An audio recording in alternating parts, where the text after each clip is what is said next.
사실 오늘 본문의 말씀은 25장 전체를 해당하는 내용을 말씀드릴 텐데요. 절이 너무 길다 보니까 1절에서 13절까지만 함께 읽었습니다.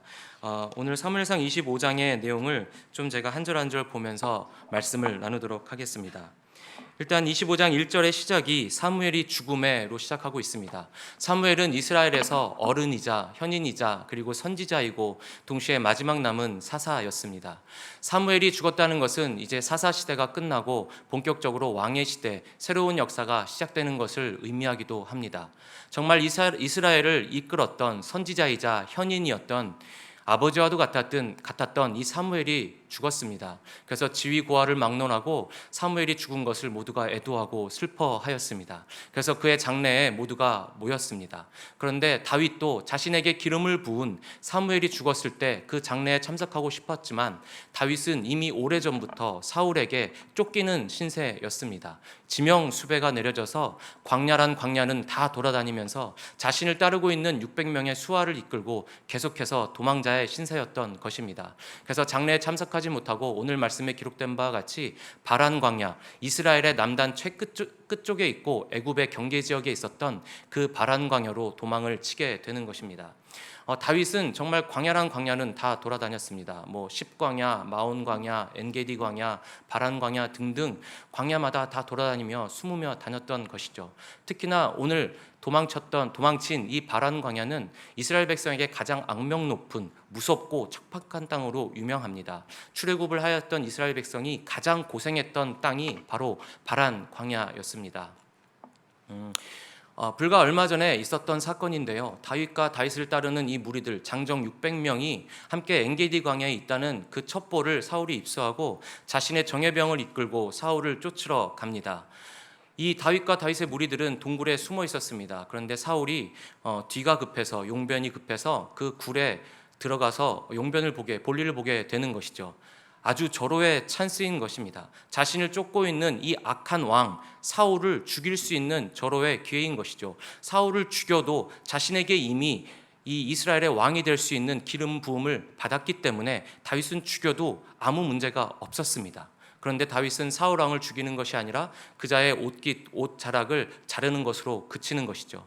사울은 굴을 나와서 안전한 지대까지 이동했을 때 그제서야 다윗은 자신이 사울을 죽일 수 있었음에도 불구하고 죽이지 않았노라고 고하게 됩니다. 그래서 사무엘상 24장 20절에 보면 사울이 그때 깨달아 알고 분명 내가 이스라엘 왕이 될 것이고 내 손에서 이스라엘 왕국이 견고하게 세워질 것이다 라고 선언하는 예언적인 말을 하기도 합니다. 다윗은 하나님이 기름 부으신 이 왕을 자신이 죽일 수 없다. 하나님을 향한 충성된 마음과 순종의 마음으로 사울을 죽이지 않았습니다. 참으로 훌륭한 다윗인 것입니다. 그런데 다윗을 따르는 그 600명의 장정에게도 이것이 훌륭한 선택이었을까요? 상황적으로 볼 때, 정치적으로 볼 때 이것은 굉장히 위험한 결정인 것입니다. 다윗은 수많은 전투에서 승리를 얻었던 정말 이스라엘의 불세출의 영웅 중에 영웅인 것입니다. 그리고 사울 왕의 뒤를 이어서 기름 부음을 받은 왕이 될 자인 것입니다. 그래서 이 다윗이 비록 지명수배범이고 쫓기는 신세이지만 이 다윗에게 자신의 운명을 건, 목숨을 건, 가족들의 모든 생사를 건 600명의 장정들이 그를 따르고 있습니다. 그 장정의 이름들이 역대상에도 나오는데 정말 다 하나같이 훌륭한 장수들입니다. 이들이 다윗에게 모든 운명과 목숨을 맡겼다는 것입니다. 그런데 이들이 험난한 고난을 계속해서 겪고 있습니다. 도망자 신세인 것이죠. 그 문제를 타개할 수 있는 절호의 찬스가 왔습니다. 다윗이 무슨 술수를 써서 그것에 덫에 걸리게 사울을 만든 것이 아니라 사울이 방심해서 스스로 그 길을 들어온 것입니다. 사울을 만약에 죽였다면 이들의 안위가 보장될 것입니다. 그럼에도 불구하고 다윗은 자신의 신앙심과 하나님을 향한 그 마음으로 죽이지 않았던 것이죠. 600명 입장에서는 서운할 수 있는 것입니다. 아니, 우리의 목숨보다, 우리의 안위보다 다윗은 자신의 신앙과 하나님이 더 중요하단 말인가? 자신의 명분이 더 중요하단 말인가? 이렇게 의구심을 품을 수도 있을 것입니다. 그런데 다윗을 따르는 이 600명이 너무나 훌륭한 것은 다윗의 그 뜻을 존중하고 다윗에게 충성을 다한다는 것입니다. 너무나 훌륭한 것이죠. 이제 다윗을 위시한 이 600명의 무리에게는 이상한 어떤 기운이 감돌게 됩니다. 두 가지 정도의 기운일 텐데요. 하나는 그럼에도 불구하고 다윗의 뜻을 존중하고 다윗에게 충성을 맹세하는 자들, 그리고 또 한편으로는 사울을 죽이지 않음으로 말미암아 앞으로 겪게 될 수많은 고난과 고통 가운데서 정말 이들이 갈등을 일으키지 않을 것인가 라는 어떤 긴장감이 감돌게 되는 것입니다. 이제 다윗과 이 600명의 무리들은 갈멜 들판에서 노숙을 합니다. 말 그대로 거지와도 같은, 불황자와도 같은 신세인 것이죠. 그런데 때마침 갈멜에 생업을 두고 있는 나발이라는 자가 양털과 염소의 털을 깎는 축제를 벌이게 된 것이죠. 정말 이스라엘에서는 이것은 어마어마한 축제의 기간입니다. 그래서 이때에는 많은 음식들을 나눠 먹기도 하고, 특히나 외지 사람들이 만나게 되면 그들을 숙식을 제공하고 이들에게 풍족하게 환대하는 것이 이들의 풍습이자 문화였습니다. 이런 유목민들의 풍습은 지금까지도 남아있고 중동 지역에서도 남아 있습니다. 오늘 말씀을 보면 25장 2절 3절에 보면 이 나발에 대해서 설명하는 부분이 나옵니다. 2절에 보면 그의 생업이 갈멜이 있고 심히 부하여 양이 3,000마리요 염소가 1,000마리이므로 그가 갈멜에서 그의 양털을 깎고 있었으니 그 사람의 이름은 나발이요 라고 기록되어 있습니다. 이 사람의 생업이 갈멜에 있다는 것입니다. 지금으로 말하면 사업체가 갈멜에 있다는 것이죠. 이 갈멜은 우리가 아합과 이세벨을 추종하는 그 우상 숭배하는 선지자들과 엘리야가 싸워서 단판 승부를 겨뤘던 그 갈멜산이 아니고, 그 갈멜은 북쪽에 있습니다. 이 갈멜은 이스라엘 남쪽에 있는 갈멜이란 지역인데, 이 지역은 사무엘상 15장 12절에 나오기를 사울이 아말렉과 전쟁을 해서 이겨서 그 기념비를 세운 땅이 바로 갈멜 땅입니다. 즉 사울의 직속 영토인 것이죠. 이 사울의 직속 땅에 지금 나발이 자신의 사업체를 영위하고 엄청나게 부를 쌓은 것을 의미하고 있습니다. 이 나발을 설명할 때 그는 양이 3,000마리가 있고 염소가 1,000마리가 있다라고 부부터 설명을 하는 것이죠. 요새 말로 바꾸면 이런 것입니다. 우리가 이건희, 이재용 회장 이러면 떠오르는 이미지가 무엇입니까? 삼성, 재벌, 엄청난 대부호. 딱 이때 당시에 이 시대의 사람들에게 나발이라고 이름을 대면 그 부자, 어마어마한 부자, 대부호 라고 하는 그 이미지인 것이죠. 이 사람의 인격과 인성보다도 이 사람이 쌓아놓은 부가 막대한 영향을 미치고 있던 그때였다라는 것을 설명하고 있는 것입니다. 그런데 이 나발을 완고하고 행실이 악한 자라고 3절에서는 기록하고 있습니다. 사실 완고하고 행실이 악하다라고 표현되어 있지만 이것을 히브리어 원어로 볼 때는 한 세 가지 정도로 의미를 말할 수 있습니다. 거칠고 야비하고 고집이 세다라는 의미의 단어입니다. 그런데 이것을 약간 사회적인 시각으로 다시 한번 바라본다고 하면, 이스라엘 백성은 출애굽을 해서 가나안의 땅에 살고 있었던 토착민들을 내몰거나 혹은 남아있는 사람들과 계속해서 긴장관계에서 이 땅에 뿌리를 내리고 번영해야 되는 상황이었습니다. 그렇다고 한다면 여기에서 부를 일군다는 것은 너무나 어려운 일이었을 것입니다. 그렇기 때문에 나발 입장에서는 거칠다고 표현될 정도로 대담하고 단호하고 담대하게 부를 일궜을 것입니다. 그리고 야비하다는 것은 정치적인 셈과 수에 능하다는 것이죠. 정치적인 상황에 민감하다는 것입니다. 그리고 고집이 세다는 것은 어떠한 상황이 오더라도 자신이 한번 뜻을 품으면 그것을 계속해서 밀어붙이는 면모가 있었다라고도 해석할 수 있습니다. 즉 다시 말하면 나발은 사회적인 시각에서 봤을 때 굉장히 성공한 훌륭한 사업가의 면모를 가지고 있었다는 것이죠. 그런데 이 나발을 아비가일과 하나님은 미련한 자라고 표현을 합니다. 그리고 동시에 아비가일은 총명하고 분별력 있고 아름다운 자라고 기록을 하고 있는 것이죠.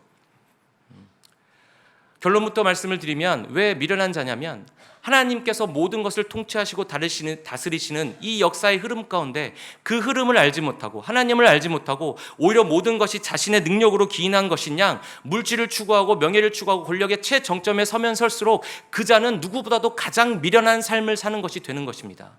왜냐하면 만물의 주인이신 하나님을 알지 못하고 하나님을 믿음으로 말미암아 영원한 생명을 얻지 못한 자가 이 생에서 정점의 최끝에 있은들 가장 부를 많이 얻은들 그것이 무슨 소용이 있겠습니까?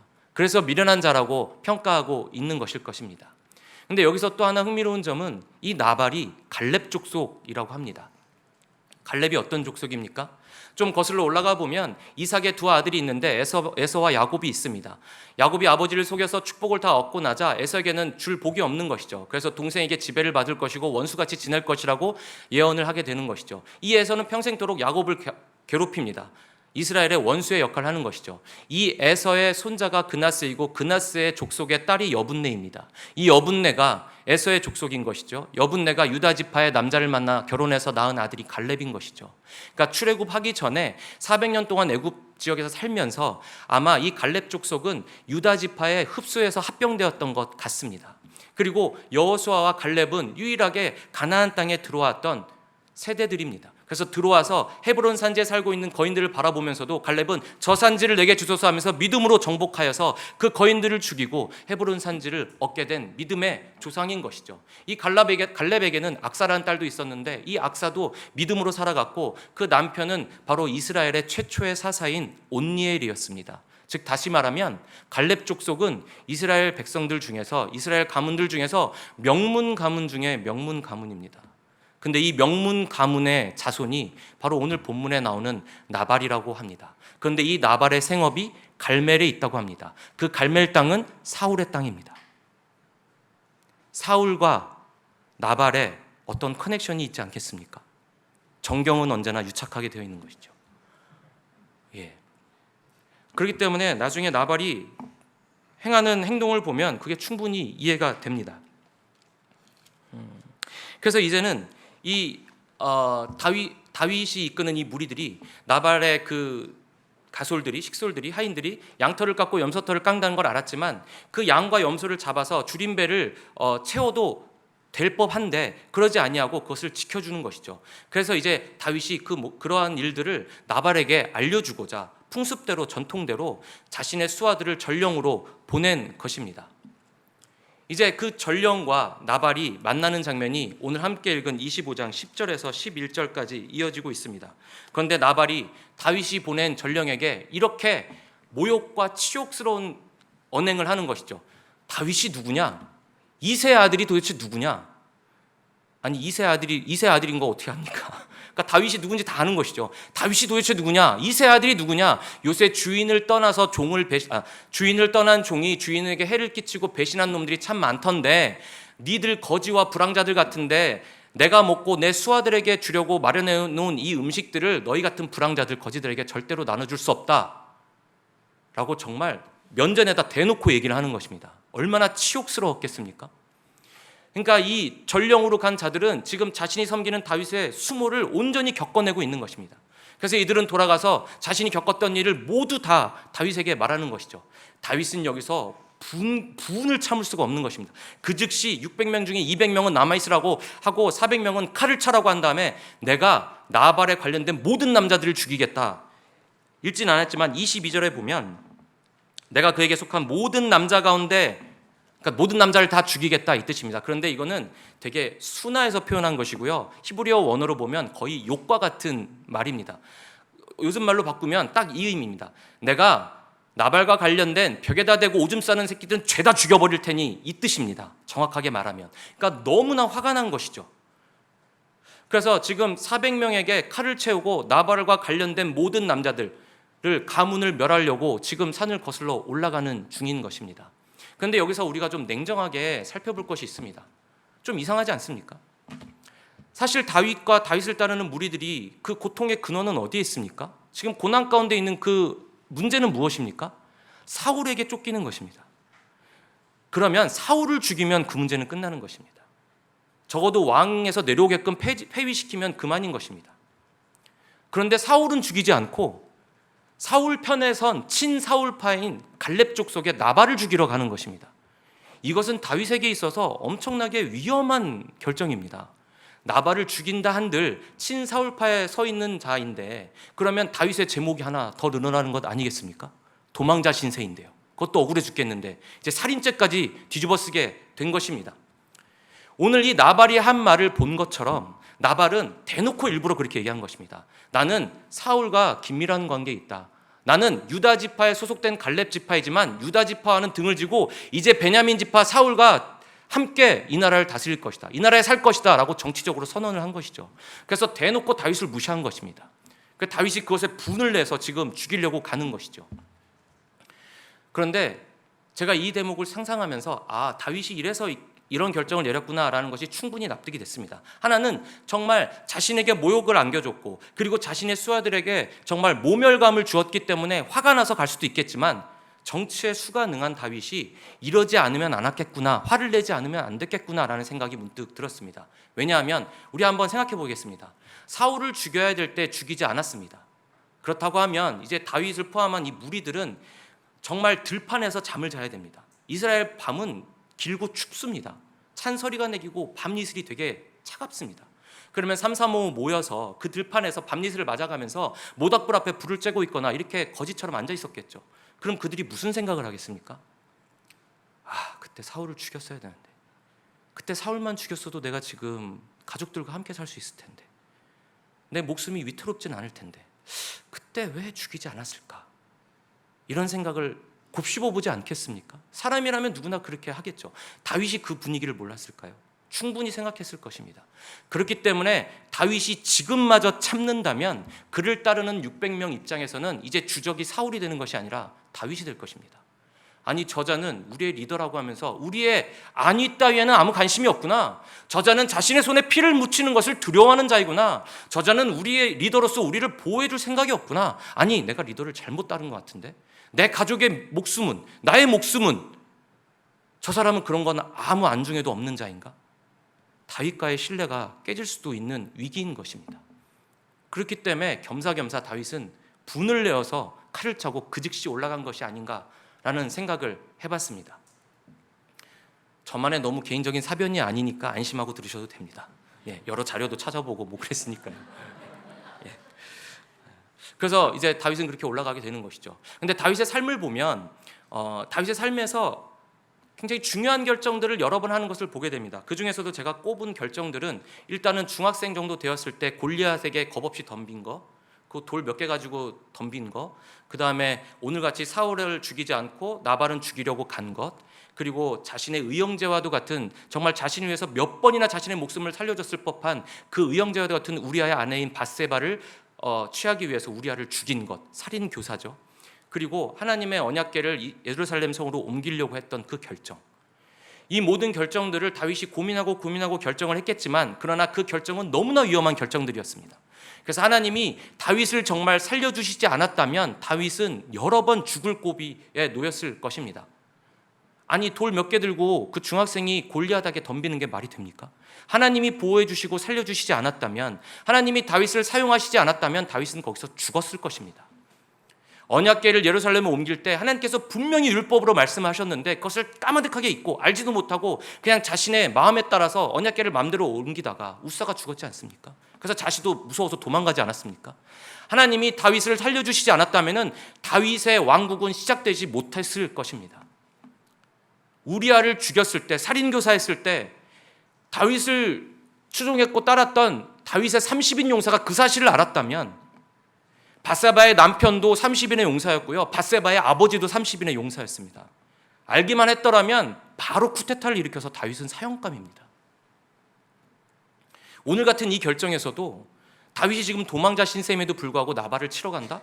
이건 너무 신분이 노출되는 위험한 일인 것이죠. 그러니까 하나님이 살려주기로 작정하지 않으셨다면 다윗은 살 수가 없었던 것입니다. 즉, 우리가 계획하고 실행하는 모든 일들은 다 미봉책에 불과한 것입니다. 우리는 시작도 알 수 없고 과정을 다 면밀히 관찰할 수도 없고 끝도 알 수 없기 때문에, 그래서 우리는 하나님을 의지할 수밖에 없는 것이죠. 모든 것의 근원이 되시고 끝맺음을 하실 수 있는 권한이 있으신 유일한 주관자 되신 하나님께 모든 지혜가 있기 때문에 우리는 그런 하나님을 믿고 의지할 수밖에 없는 것입니다. 그래서 그 하나님을 드러내고 있고 설명하고 있는, 하나님과 우리 관계를 모두 다 담고 있는 이 성경을 우리는 그래서 믿고 의지하고 읽어야만 하는 것입니다.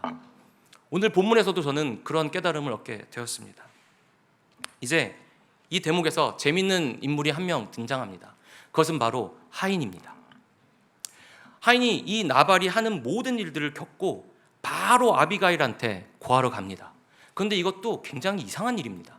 가만 생각해 보면 하인은 아무 발언권도 없습니다. 그때 당시에. 그리고 그래도 좀 일을 잘하는 하인이라 신뢰받는 하인이라고 친다면, 지금 다윗이 칼을 차고 우리를 죽이러 올라오고 있습니다라는 이 상황 보고를 누구에게 해야 됩니까? 나발에게 해야죠. 그런데 그 상황을 듣자마자 바로 아비가일에게 뛰쳐가서 바로 아주 상세하게 보고를 하는 것이죠. 우리가 들판에 있을 때 다윗의 무리들이 우리를 살려줬는데 그 다윗이 왔을 때 다윗의 전령이 왔을 때 나발이 이렇게 면박을 줘가지고 지금 그들이 화가 나가지고 칼 차고 우리 죽이러 오고 있습니다. 다 설명합니다. 성경에도 그대로 기록되어 있습니다. 그러니까 그간에 나발이 사고치면 아비가일의 지혜로 다 이것을 무마시키고 가정을 지켜온 왔다는 것을 하인은 학습으로 알고 있었던 것이죠. 그러니까 똑같이 또 위급한 상황이 벌어지니까 여느 때와도 같이 나발한테 가는 게 아니라 아비가일한테 쪼로 달려가고 모든 상황 설명을 다 하는 것입니다. 근데 여기서 아비가일이 정말 비범한 여인인 게요, 을의 일반적인 여인 같으면 이런 보고를 들으면 어떻게 하시겠습니까? 어떻게 하시겠습니까? 당장 남편한테 쫓아가서 얘기하겠죠. 당신 때문에 죽게 생겼다고, 당신 때문에 우리 가문 다 죽게 생겼다고, 이게 뭐 하는 거냐고 정말 이렇게 하시겠죠. 당장 이혼하자고까지는 안 하실 수도 있는데 아무튼 그렇게까지 하겠죠. 죽게 생겼으니까. 근데 아비가일이 얼마나 비범한 여인인지요. 하인의 말을 듣자마자 바로 결단을 내립니다. 당장 음식을 싸들고 나귀에 실어서 먼저 가라. 내가 곧 쫓아가겠다. 그리고 이 아비가일이 어떻게 쫓아가는지 아십니까? 직접 나귀를 타고 산을 거슬러 내려갑니다. 산에서 아래로 내려갑니다. 아니 어떤 여인이 나귀를 타고 산을 뛰쳐서 내려갑니까? 그러니까 아비가일은 이미 준비된 자이죠. 추정컨대 아마 가문이 그래도 좋은 가문이라서 어렸을 때부터 말을 타지 않았을까, 나귀를 몇 번 타보지 않았을까. 그러지 않고서 어떻게 나귀를 타고 그렇게 남자처럼 달려 내려갈 수가 있겠습니까? 이 아비가일이 이제 23절과 31절을 보면 다윗을 만나서 정말 하나님의 예언적인 메시지를 전하는 장면을 보게 됩니다. 23절에서 다윗을 만나자마자 아비가일이 넙죽 엎드립니다. 그리고 그 말한 내용을 간략히 간추려 보면, 당신은 여호와 하나님께서 기름을 부은 왕이십니다. 당신을 해하려는 자들은 하나님께서 벌하실 것입니다. 당신의 생명은 여호와 하나님의 생명싸개 안에 속해 있습니다. 당신은 이스라엘의 왕이 될 것입니다. 그런데 이스라엘의 왕이 되었을 때 저 나발과도 같은 미련한 자를 죽임으로 인해서 손에 피를 묻힐 이유가 뭐가 있겠습니까? 괜히 오점을 남겨서 뭐 하시겠습니까? 당신의 이스라엘의 왕이 되는 것은 확정된 일인데 그때 가서 이 여종이 기억나거들랑 생각해 주십시오 라고 얘기하는 것입니다. 얼마나 현명한, 그리고 얼마나 용기 있는 발언입니까? 이 내용을 그대로 해석해 보면 나발과도 같은 미련한 자를 죽임으로 인해서 굳이 손에 피를 더 묻힐 일이 뭐가 있겠습니까? 굳이 하나님 앞에 죄를 지을 일이 뭐가 있겠습니까? 여호와 하나님은 당신이 죄를 짓기를 원치 않으시기 때문에 지금 나를 보내신 것입니다. 이런 내용도 될 수 있겠지만 그 이면을 들여다보면 이런 내용도 되는 것입니다. 지금 유다 지파, 유다 족속에 속해 있었던 그 갈렙 지파가 베냐민 지파의 편에 서 있습니다. 그런데 그 갈렙 족속의 유력한 나발을 당신이 죽이시게 되면 나중에 왕위에 올랐을 때 갈렙 족속과 등을 지는 일이 될 수도 있습니다. 그러니 굳이 그런 일을 만들지 마시고 나발을 치지 마십시오. 다윗은 이 말을 다 알아들었습니다. 그래서 여기 성경에 보면 그 지혜에 감동하여서 이 나발이 죽게 되자 그 즉시 아비가일을 아내로 맞이하게 됩니다. 아니 고맙다고 아내로 맞이하진 않지 않습니까? 누가 고맙다고 아내로 맞이합니까? 그러니까 이 아비가일의 지혜에 너무나 감동을 한 것이죠. 그래서 아비가일을 높이는 말들을 이제 그 이후에 멘트를 하게 되는 것입니다. 이 아비가일과 결혼한 것도 굉장히 정치적으로 다윗이 수를 쓴 것입니다. 이제 이스라엘 전통에 의하면 남편이 죽게 되면 그 나발의 모든 재산과 위치와 모든 것들은 아내에게 물려주게 돼 있습니다. 그러면 이 아내와 결혼을 하게 되면 나중에 연합 왕국을 할 때 유다 지파의 등을 돌린 갈렙 족속까지도 흡수할 수 있는 기회가 되는 것 아니겠습니까? 그러니까 모든 것을 평화롭게 잘 하기 위해서 다윗이 더더욱 결혼을 했을 것입니다. 왜냐하면 정략적인 결혼을 많이 하는 시대였기 때문입니다. 정말 이 아비가일의 지혜와 용기와 담대함 때문에 다윗은 하나님 앞에서 죄를 짓지 않게 되었고 나발과 다윗도 서로가 죄를 짓지 않는 일이 일어나게 되었고 더군다나 나중에 가면은 연합 왕국의 왕으로 설 때 이 아비가일의 이 지혜로움 때문에 다윗은 진정한 연합 왕국을 이룰 수 있는 그 마중물의 역할을 지금 아비가일이 하고 있는 것입니다. 그래서 이 25장에서의 주인공은 나발도 아니고 다윗도 아니고 아비가일입니다. 아비가일 때문에 다윗은 죄를 짓지 않았고 아비가일 때문에 나발은 살았고 다윗도 살았습니다. 다윗의 무리들도 살았습니다. 물론 나발은 아비가일에게 그 모든 있었던 일을 듣고 나서 시름시름 앓다가 열흘 후에 하나님이 치셔서 죽게 됩니다. 어떻게 안 죽겠습니까? 그 얘기를 듣고 나서 스트레스가 쌓이고 옥죄어 오는 그 무서움에 계속해서 잠도 못 자고 그랬겠죠. 저는 오늘의 이 본문을 보면서 이런 깨달음을 얻게 되었습니다. 작게는 우리 그리스도인은 아비가일과도 같은 지혜가 있어야 되겠다. 어떤 중재자 역할을 해야 되겠다. 남편이 아내에게, 아내가 남편에게, 부모가 자녀에게, 자녀가 부모에게, 그리고 그 자녀는 자녀의 자녀에게까지 그 면모를 물려줘야 되겠다. 세상을 바라보는 눈을 키우고 세상을 어떻게 움직이시는지 하나님의 그 능력과 하나님의 의도와 하나님의 힘의 흐름을 볼 수 있는 안목을 키워야 되겠다. 그저 아무 생각 없이 그냥 기도만 하면 하나님이 다 이루어 주시겠지. 아무 열심도 내지 않고 능력도 키우지 않으면서 그냥 기도하면 하나님이 이루어 주시겠지.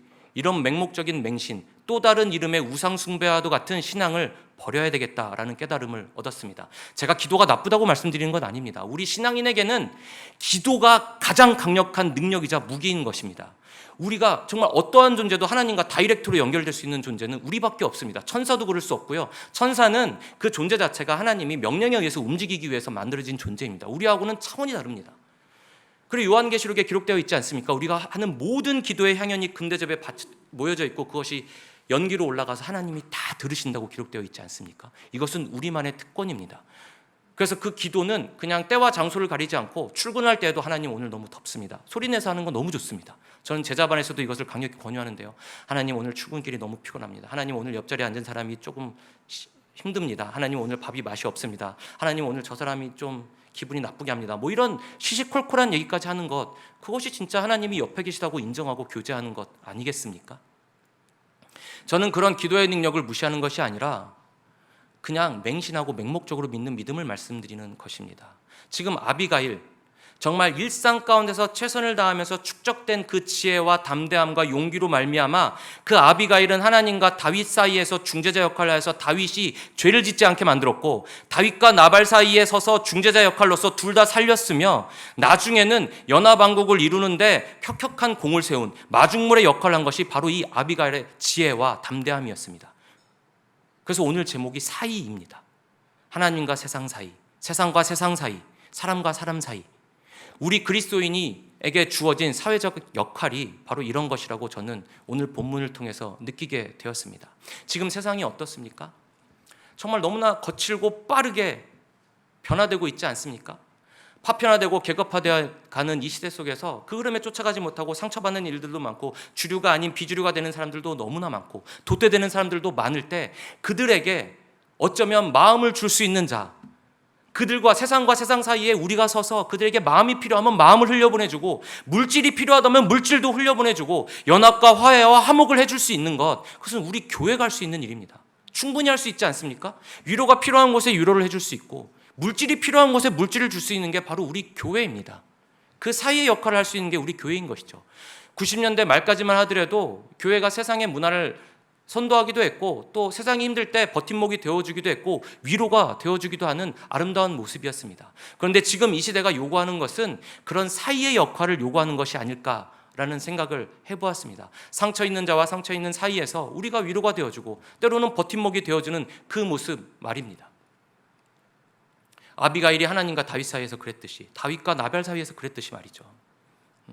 그래서 우리 공동체, 우리 그리스도인은 공동체를 이롭게 해야만 하는 것입니다. 고린도전서에 나오는 수많은 은사들 기억하지 않으십니까? 그런데 중요한 것은 방언이고 가르치는 은사고 사랑의 은사고, 모든 은사들은 다 공동체를 세우기 위함이고 이롭게 하기 위해서 주님께서 주시는 것이라고 기록되어 있습니다. 반대로 얘기하면 공동체를 이롭게 하지 않는 은사는 주님이 주시지 않은 것일 수도 있는 것이죠.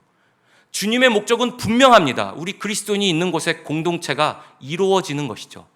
그렇기 때문에 사회인인 저와 여러분 모두가 다 그리스도인답게, 사회인들이 힘든 상황 가운데 있을 때 우리도 같이 힘들어하면서 그 고통을 감내하면서도 그리스도인답게 마음의 여유와 손길을 내어줄 수 있는, 곁을 내어줄 수 있는, 그래서 그들을 이롭게 할 수 있는 자가 되어야 된다는 것을 오늘 본문을 통해서 깨닫게 되었습니다. 그래서 직장에서 만약에 야근을 해야 되고 주일날 출근을 해야 되게 되면, 오늘도 야근하기 싫다, 출근하기 싫다. 근데 저분도 오늘 야근하시네, 저분도 오늘 출근하셨네, 저분도 하시는데 나도 해야지. 그나마 좀 마음이 위안이 되네. 이런 사람이 되어주면 됩니다. 면접 준비하고 취업 준비할 때 저렇게 성실하던 친구도 떨어졌네? 근데 저 친구가 낭망하지 않고 또 열심히 준비하네? 나도 더 해봐야겠네. 저 친구도 하는데 내가 못할 게 뭐 있어. 이런 신뢰를 주라는 말씀을 드리는 것입니다. 속한 공동체에서 작은 일을 할지라도 그것에서 성실하게 그리고 실력자로서 능력을 키워서 그들에게 의지가 되어주고 버팀목이 되어주고 벗이 되어주는 그것을 하다 보면 정말 능력의 근원 되시고 평강의 근원 되신 예수 그리스도께로 그들을 인도할 수 있을 것입니다. 그 사이의 역할을 하는 것이 바로 우리 그리스도인이라는 생각을 아비가일을 통해서 깨닫게 되었습니다. 우리 그리스도인은, 교회는 정말 다윗과도 같은, 아비가일과도 같은 사람이 되어야 될 것 같습니다. 다윗은 사실 성경 속에 등장하는 인물들 중에서 제 개인적인 생각으로는 가장 악한 사람입니다. 정말 가장 악인입니다. 다윗이 지은 죄는 말로 형용할 수가 없습니다. 다윗만큼 큰 죄를 지은 자가 어디 있습니까? 정말 사랑하고 자신과 전장을 누비면서 자신을 위해서 목숨 바쳐 함께 오랜 시간 동고동락해왔던 그 의형제와도 같은 아빠의 딸, 남편의 딸인 밧세바를 범하고 그 범하기 위해서 우리아를 일부러 죽였습니다. 살인 교사를 했습니다. 정확하게 요압에게 편지를 써서 죽이라고 명하지 않았습니까? 죽였다는 보고까지 듣게 됩니다. 그런데도 자기가 무슨 죄를 지은지 모릅니다.